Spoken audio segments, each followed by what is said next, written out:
श्री स्वामी समर्थ.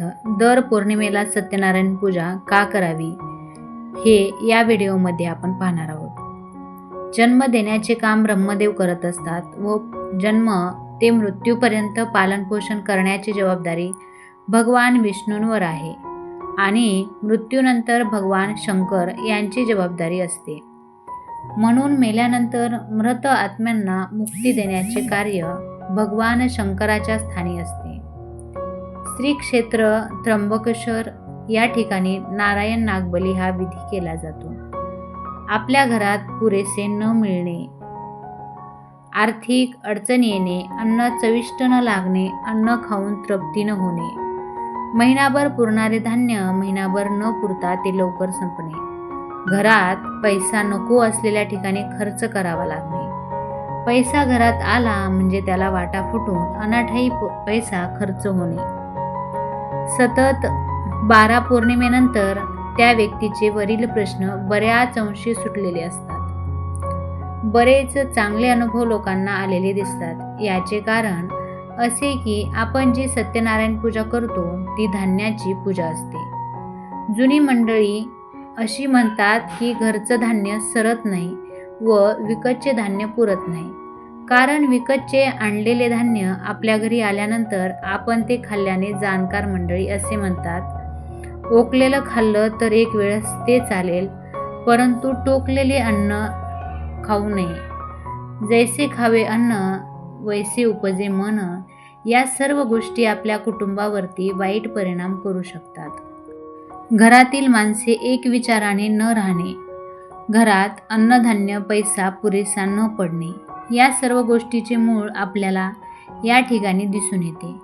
म्हणून आपल्या पूर्वजांनी फार बारीक अभ्यास करून घरच्या घरी पौर्णिमेला सत्यनारायणाची पूजा करण्याची प्रथा यासाठी घालून दिली आहे. आपल्या घरी असलेले अन्न व धन पालनपोषणाची जबाबदारी भगवान विष्णूकडे असल्याने भगवान विष्णूंच्या अधिष्ठानात घरातील धान्य व पैशाची सत्यनारायणाच्या पूजेच्या माध्यमातून जर आपण पूजन केले तर त्या पैशाचे आणि धान्याचे सर्व दोष नाहीसे होतात. तसेच तो पैसा धन पैशात पैसा टाकल्यास त्याला बरकत राहते. त्या ठिकाणी पवित्रता येऊन घरात सुख शांती आनंदी प्रसन्न वातावरण राहण्यास सुरुवात होते.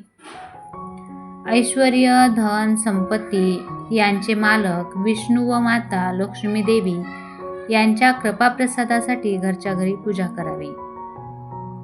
पूजेचे साहित्य: एक पाट, एक चौरंग, चौरंगाभोवती आंब्याचे 4 डहाळे, चौरंगावर अर्धा मीटर पांढरे कापड, ताम्हणात तांदूळ घेऊन त्यात बाळकृष्ण ठेवावा.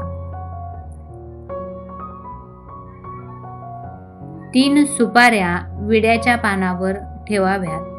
पहिली सुपारी गणपतीची, दुसरी कुलदेवतेची, तिसरी वरुणाची.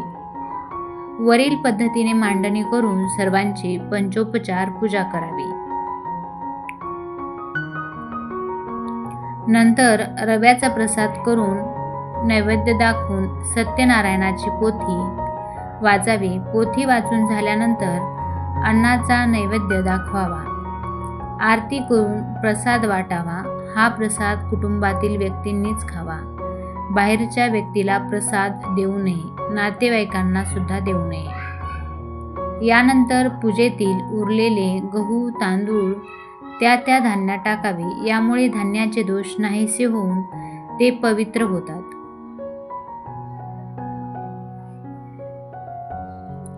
श्री स्वामी समर्थ. गुरुमाऊली. हा माहितीपूर्ण व्हिडिओ आपल्याला कसा वाटला हे कमेंटमध्ये नक्की सांगा. व्हिडिओ आवडल्यास एक लाईक नक्की करा. चॅनलला सबस्क्राईब करा.